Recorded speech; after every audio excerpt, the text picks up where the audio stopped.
स्वागत है हमारे YouTube channel sure success coaching centre में। मैं आपके समक्ष आज विज्ञान विषय से संबंधित जो 20 महत्वपूर्ण प्रश्न हैं बायोलॉजी, केमिस्ट्री और फिजिक्स से, उस 20 प्रश्नों को मैं आपके समक्ष रखने जा रहा हूं। तो चलिए, हमारा जो प्रथम प्रश्न है केमिस्ट्री से संबंधित, उसकी ओर चलते हैं कि सोडियम को केरोसिन तेल में डुबोकर क्यों रखा जाता है। तो सोडियम सामान्य ताप पर नमी एवं हवा में उपस्थित ऑक्सीजन के साथ तेज़ी से अभिक्रिया करती है और सोडियम ऑक्साइड Na2O का निर्माण करती है या बनाती है। सोडियम केरोसिन तेल में ना तो घुलती है और ना ही कोई अभिक्रिया करती है, इसलिए सोडियम को केरोसिन तेल में डुबोकर रखा जाता है। दर्पण के मुख्य फोकस या एफ से क्या समझते हैं, फोकल लेंथ क्या है। तो मुख्य अक्ष के समांतर चलने वाली प्रकाश की किरणें परावर्तन के बाद मुख्य अक्ष पर एक बिंदु पर मिलती है या मिलती हुई प्रतीत होती है। मुख्य अक्ष के इस बिंदु को हम दर्पण का मुख्य फोकस कहते हैं। अपवर्तन के नियमों को लिखें। तो अपवर्तन के 2 नियम हैं, आपतित किरण, परावर्तित किरण और आपतन बिंदु पर डाला गया विलंब या अभिलंब सभी एक ही तल में स्थित होते हैं। आपतन कोण की ज्या तथा अपवर्तन कोण की ज्या का अनुपात स्थिर होता है। इसे हम स्नेल का नियम भी कहते हैं। अगला प्रश्न जो हमारा है, निकट दृष्टि दोष या मायोपिया क्या होती है। तो निकट दृष्टि दोष में मनुष्य को निकट की वस्तुएं तो साफ दिखाई देती है, परंतु दूर की वस्तुएं स्पष्ट नहीं दिखाई देती है। इसमें दूर की वस्तु का प्रतिबिंब विभिन्न कारणों से रेटिना के पहले ही बन जाता है। विद्युत परिपथ का क्या अर्थ है। तो विद्युत परिपथ या विद्युत सर्किट जो होता है, इलेक्ट्रिक सर्किट, उसका क्या अर्थ है। तो विद्युत धारा के किसी सतत या बंद पथ को विद्युत परिपथ कहा जाता है। इस पथ में स्विच, प्रतिरोध, फ्यूज आदि लगे होते हैं। तो पार्श्वक्रम किसे कहते हैं या पार्श्वक्रम संयोजन से आप क्या समझते हैं। पार्श्वक्रम संयोजन किसे कहते हैं। जब सभी प्रतिरोध के एक छोर को एक साथ तथा दूसरे छोर को एक साथ जोड़ा जाता है, तो इस प्रकार के संयोजन को पार्श्वक्रम संयोजन कहते हैं। रासायनिक समीकरण को संतुलित करना क्यों आवश्यक है। रासायनिक समीकरण को संतुलित करना क्यों आवश्यक है। द्रव्यमान के संरक्षण के नियम के अनुसार किसी भी रासायनिक अभिक्रिया के उत्पाद तत्वों का कुल द्रव्यमान अभिकारक तत्वों के कुल द्रव्यमान के बराबर होता है। किसी रासायनिक समीकरण के अभिकारक तत्वों के कुल परमाणुओं की संख्या उत्पाद तत्वों के कुल परमाणुओं की संख्या के बराबर होती है। रासायनिक संयोग के इसी नियम को ध्यान में रखते हुए रासायनिक समीकरण को संतुलित करना आवश्यक है। संयोजन अभिक्रिया से आप क्या समझते हैं। ऐसी अभिक्रिया जिसमें 2 या 2 से अधिक अभिकारक मिलकर एक एकल उत्पाद का निर्माण करते हैं को संयोजन अभिक्रिया कहते हैं। अभिक्रिया के परिणाम स्वरूप बनने वाले पदार्थ का गुणधर्म अभिकारकों के गुणधर्म से बिल्कुल भिन्न होता है। से H2 + 2H2 + O2 2H2O S + O2 SO2। वियोजन अथवा अपघटन अभिक्रिया से आप क्या समझते हैं, एक उदाहरण लिखिए। वैसी अभिक्रिया जिसमें एकल अभिकर्मक टूटकर छोटे छोटे उत्पादों का निर्माण करता है वियोजन या अपघटन अभिक्रिया कहलाती है। अभिक्रिया के परिणाम स्वरूप बनने वाले पदार्थों का गुणधर्म अभिकारक के गुणधर्म से भिन्न होता है। फेरस सल्फेट को जब गर्म किया जाता है तो फेरिक ऑक्साइड, सल्फर डाइऑक्साइड और सल्फर ट्राइऑक्साइड का निर्माण होता है। कैल्शियम कार्बोनेट को जब गर्म किया जाता है तो वह टूटकर कैल्शियम ऑक्साइड और कार्बन डाइऑक्साइड में विभक्त हो जाता है। श्वसन को ऊष्माक्षेपी अभिक्रिया क्यों कहते हैं। भोजन में उपस्थित कार्बोहाइड्रेट टूटकर ग्लूकोज बनाता है। ग्लूकोज ऑक्सीजन से मिलकर हमें ऊर्जा देता है, अर्थात ऑक्सीजन श्वसन अभिक्रिया में ऊर्जा निकलती है, अतः श्वसन को ऊष्माक्षेपी अभिक्रिया कहते हैं। अम्ल को तनुकृत करते समय यह क्यों अनुशंसित किया जाता है कि अम्ल को जल में मिलाना चाहिए, ना कि जल को अम्ल में। ऐसा इसलिए अनुशंसित किया जाता है क्योंकि अम्ल में जल मिलाने की प्रक्रिया ऊष्माक्षेपी होती है, अर्थात इस प्रक्रिया में ऊष्मा मुक्त होती है। ऊष्मा के कारण परकनली का पदार्थ उफान मार कर बाहर आ सकता है, जिससे जलने का खतरा उत्पन्न होगा। अत्यधिक ऊष्मा के कारण कांच के पात्र टूट भी सकते हैं। विरंजक चूर्ण किस प्रकार बनाया जाता है? इसके दो उपयोग लिखें। जब शुष्क बुझे हुए चूने पर 333 केल्विन जब शुष्क बुझे हुए चूने को 333 केल्विन तापक्रम पर क्लोरीन गैस प्रवाहित की जाती है तो विरंजक चूर्ण का निर्माण होता है। CaOH का हॉल टू कैल्शियम हाइड्रोक्साइड की अभिक्रिया जब क्लोरीन के साथ कराई जाती है 333 केल्विन या 40 डिग्री सेल्सियस पर, तो वह कैल्शियम ऑक्सीक्लोराइड का निर्माण करती है और हाइड्रोजन गैस देती है। इसका उपयोग कीटाणुनाशक के रूप में किया जाता है, कपड़ों को रंगने के लिए किया जाता है या रंगों को विरंजित करने में किया जाता है। विरंजक चूर्ण या ब्लीचिंग पाउडर का उपयोग जल के शुद्धिकरण में किया जाता है। क्यों? विरंजक चूर्ण कीटाणुनाशक पदार्थ है, इसलिए इसका उपयोग जल के शुद्धिकरण करने में किया जाता है। विरंजक चूर्ण के महत्वपूर्ण उपयोग क्या हैं?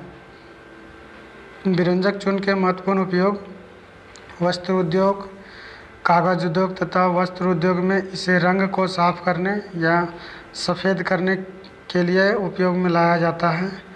रासायनिक उद्योगों में अपचायक या ऑक्सीकारक के रूप में और पेयजल को कीटाणु रहित बनाने में।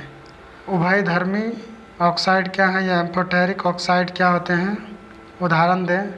वैसे ऑक्साइड जो अम्लीय एवं क्षारीय दोनों गुण प्रदर्शित करते हैं उन्हें उभयधर्मी ऑक्साइड कहते हैं। जैसे aluminium oxide Al2O3, zinc oxide ZnO। Al2O3 aluminium oxide की अभिक्रिया जब हाइड्रोक्लोरिक अम्ल के साथ करते हैं तो एल्युमिनियम क्लोराइड और जल का निर्माण होता है। एल्युमिनियम क्लोराइड की अभिक्रिया जब सोडियम हाइड्रोक्साइड के साथ करते हैं तो सोडियम एल्यूमिनेट का निर्माण होता है और जल का निर्माण करता है। जिंक ऑक्साइड की अभिक्रिया जब हाइड्रोक्लोरिक अम्ल के साथ करते हैं तो जिंक क्लोराइड और जल का निर्माण होता है। जिंक ऑक्साइड की अभिक्रिया जब सोडियम हाइड्रोक्साइड के करते हैं तो सोडियम जिंकेट का निर्माण होता है और जल का निर्माण होता है। सोडियम को केरोसिन तेल में डुबोकर क्यों रखा जाता है? तो सोडियम सामान्य ताप पर नमी एवं हवा में उपस्थित ऑक्सीजन के साथ तेज़ी से अभिक्रिया करती है और सोडियम ऑक्साइड Na2O बना देती है। 4Na+O2 2Na2 plus O 2Na2O। Sodium kerosene तेल में ना तो घुलती है और ना ही कोई अभिक्रिया करती है, इसलिए सोडियम को केरोसिन तेल में डुबोकर रखा जाता है। हाइड्रोकार्बन क्या है? तो कार्बन हाइड्रोजन के साथ विभिन्न प्रकार से संयोग कर अनेक प्रकार के यौगिकों का निर्माण करता है, इन्हें ही हाइड्रोकार्बन कहते हैं। उदाहरण मीथेन, एथेन, प्रोपेन, ब्यूटेन इत्यादि। हाइड्रोकार्बन कितने प्रकार के होते हैं? तो हाइड्रोकार्बन दो प्रकार के होते हैं, संतृप्त हाइड्रोकार्बन और असंतृप्त हाइड्रोकार्बन। एल्काइन क्या है? इसका मुख्य सूत्र, इसका सामान्य सूत्र लिखें। सबसे सरल एल्काइन का नाम तथा इलेक्ट्रॉनिक संरचना लिखें। इस एल्काइन का उपयोग बताएं। तो वैसे हाइड्रोकार्बन जिनमें अंतिम दो कार्बन परमाणु आपस में त्रिबंध द्वारा जुड़े रहते हैं और शेष कार्बन परमाणु आपस में एकल बंधन से जुड़े रहते हैं, उसे एल्काइन कहते हैं। एल्काइन का सामान्य सूत्र जो है CnH2n-2 होता है। सबसे सरल एल्काइन C2H2 है। इसकी इलेक्ट्रॉनिक संरचना जो है, इसमें जो बंधन बनता है वो बंधन के आधार पर होता है। लेन देन का बॉन्ड संरचना जो बनाई जाती है, इलेक्ट्रॉनिक कॉन्फ़िगरेशन जो होती है उसके आधार पर बनती है। तो इसका जो उपयोग जो होता है, तो ऑक्सी एसिटिलीन ज्वाला उत्पन्न कर धातुओं को वेल्डिंग करने में किया जाता है। ऑक्सी एसिटाइलिन ज्वाला उत्पन्न कर धातुओं को वेल्डिंग करने में किया जाता है। स्वपोषी पोषण के लिए आवश्यक परिस्थितियों आवश्यक परिस्थितियाँ कौन सी हैं और इसके उपोत्पाद क्या हैं अथवा उत्पाद क्या हैं, अथवा प्रकाश संश्लेषण के लिए किन किन पदार्थों की आवश्यकता होती है। स्वपोषी पोषण के लिए आवश्यक परिस्थितियाँ निम्नलिखित हैं। क्लोरोफिल पिगमेंट जिसको कहते हैं, इसकी सहायता से हरे पादप सौर ऊर्जा, जल, कार्बन डाइऑक्साइड एवं खनिज जैसे कच्चे पदार्थों से खाद्य संश्लेषण कर सकते हैं। सूर्य का प्रकाश यह ऊर्जा का प्रमुख स्रोत है जिसे स्वपोषी ग्लूकोज के रूप में संचित ऊर्जा में बदल देते हैं। कार्बन डाइऑक्साइड यह प्रकाश ऊर्जा या प्रकाश संश्लेषण के अंतर्गत ग्लूकोज के निर्माण का एक प्रमुख घटक है। जल यह प्रकाश संश्लेषण अभिक्रिया का महत्वपूर्ण घटक है। स्वपोषी पोषण अथवा प्रकाश संश्लेषण के उत्पाद निम्नलिखित हैं, जैसे ऑक्सीजन और ग्लूकोज। मनुष्य के पाचन तंत्र में प्रोटीन का पाचन किस प्रकार होता है। तो प्रोटीन का पाचन जठर रस में पाया जाने वाला एंजाइम पेप्सिन अघुलनशील प्रोटीन को पेप्टोन में बदल देता है। पकवाशय में अग्नाशय या पैंक्रियाज से अग्नाशिक रस भोजन में मिलता है। इसमें उपस्थित ट्रिप्सिन पेप्टोन तथा पेप्टोज को पेप्टाइज में बदल देता है। तीसरा, छोटी आंत के दूरस्थ हिस्से में इलियम से आंत्र रस स्रावित होता है, जिसमें उपस्थित इरिप्सिन पेप्टोन तथा पेप्टाइड को एमिनो अम्ल में बदल देता है। सरलीकृत एमिनो अम्ल छोटी आंत की लंबी नली की दीवारों द्वारा अवशोषित होकर रक्त में सम्मिलित हो जाता है।